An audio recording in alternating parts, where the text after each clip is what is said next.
Hi everyone, this is Joe Rebelo, known on the internet in the martial arts world as Kenpo Joe. We're going to go on to continuing our elaborating upon Kenpo series. In these segments, initially, our first three videos are on three of the required techniques originally for Ed Parker's American Kenpo for the rank of yellow belt that were taken out of the system. And again, in some cases, they were put into other techniques, different elements of them. Sometimes they were just completely deleted out of the system altogether.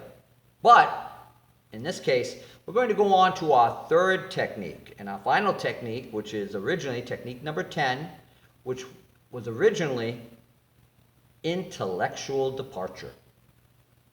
And again, it was later replaced by a much far more simplistic technique called sword and hammer. The attack is different. And again, in the Tracy system of Kenpo for the requirements for orange belt, they utilize sword and hammer to various angles, and they call it attacking circle. I always like to reference other martial arts that may use those particular techniques. But why did they take out intellectual departure? Well, let's talk about it and go into it, shall we? So, from a natural stance, I step back with my left foot into a right neutral bow. My hands go to what is known as a reverse guard position. My right hand is in a high position with the bottom of my hammer fist pointing toward my opponent. My rear arm is hanging straight down. Now, at this point, my opponent's attack is a front shuffling back kick. Some people teach it as a step-through front kick. Now again, what we're going to do from here, from this position, I'm going to pivot into a left reverse close kneel as I execute a right inward downward block, palm down. Taking the weight off my lead leg, I then execute a right rear snapping kick to my opponent's groin. I then land into my neutral bow, bringing my hand up in guard. I then execute a drag step foot maneuver, dragging my back foot up, and then executing a side kick to my opponent's rear knee, their left knee. No cross and cover out required. Let's do that from a side view, shall we? So some people learn this from a natural stance. Others learn it from the reverse guard position in a neutral bow. As the person executes, and we'll say the front kick at this point, I'm going to pivot to a left reverse close kneel. As I do so, I'm going to utilize that rotational torque and execute a right inward downward block, palm down, knocking their leg out of the way. While their opponent's leg is still in the air with 80% of my weight on my front leg and only 20% on my back. Actually, you could actually say 90-10, because what is this? What's a glorified variation on the cat stance? I execute a right rear snap kick to my opponent's groin. Land in my neutral bow. Now, Richard Huck Planis added something into this. He added a back knuckle to move my opponent's head out of the way in case they inadvertently, from the kick and their body coming forward, may unintentionally headbutt you.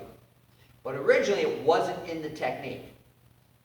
From here, you execute a drag step foot maneuver, dragging your rear leg up, and then execute a right side snapping knife edge kick to your opponent's left knee and land.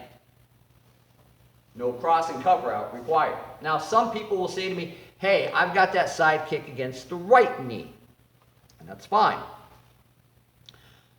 Again, when we look at the technique, what are we doing? How are we elaborating, etc.? Okay, so, first of all, why'd they take it out? Because there's a bunch of stuff that's way too advanced for a white belt. What do I mean? Hey, let's go back. In our first video, we showed you about the purple belt chart.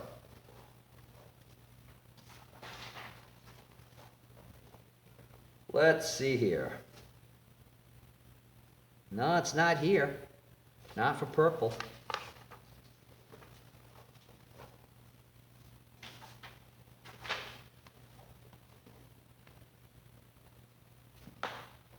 Green belt? Nope, only one. Blue belt. Blue belt. Reverse close kneel, reverse wide kneel. It's not taught till blue belt, folks. And we're doing it at white. Blocks. Let's go back to purple.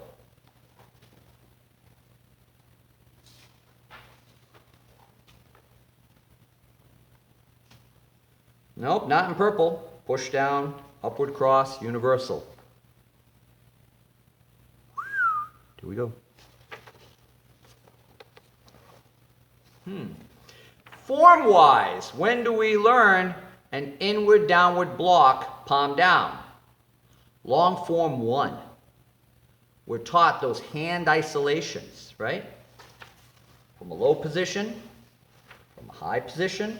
We're taught the inward downward block, palm up. We're taught the inward downward block, palm down. And we're taught the push down block. So definitely not white belt material by any stretch of the imagination.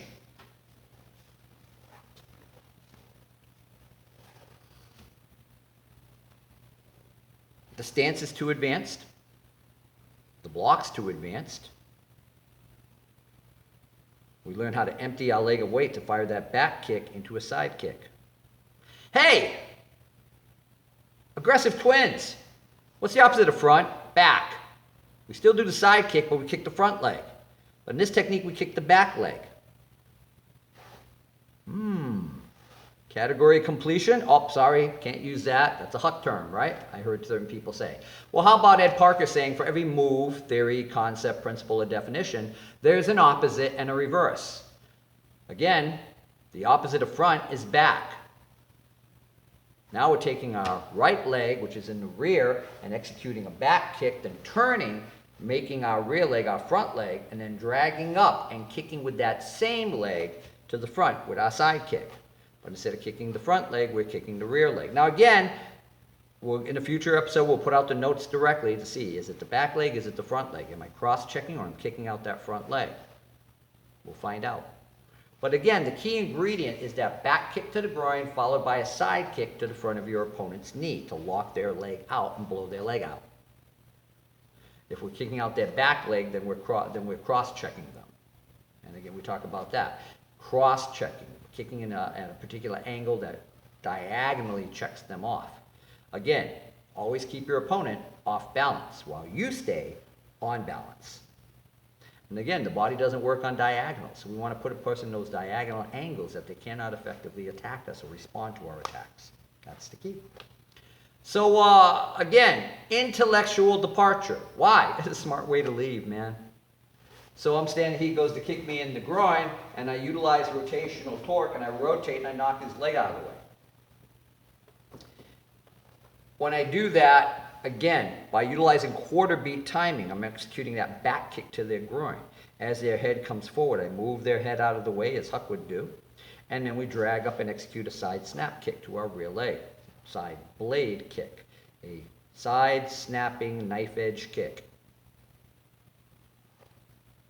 Do we thrust that back kick, by the way? No, we snap it. So it's teaching you the opposite of thrusting to the front is snapping to the rear. These are some of the various elements, but as we said before, this technique is way too advanced for a white belt beginner. The material presented isn't taught for a couple of belts. So Mr. Parker loved the technique, and a lot of fighters and a lot of people in Kenpo love this technique. However, the material presented was a little too advanced. Now, my question to you, and place them in the comments, did they really get rid of it? Or did they just put it somewhere else? Something to think about. I look forward to hearing your responses. Now again, if you're on YouTube, like the video, subscribe, hit the bell for notifications. Let me know that you enjoy what I'm doing to elaborate upon Kenpo. Well, there you have it. 3 fundamental techniques and basically why they were taken out of the system or placed somewhere else in the system.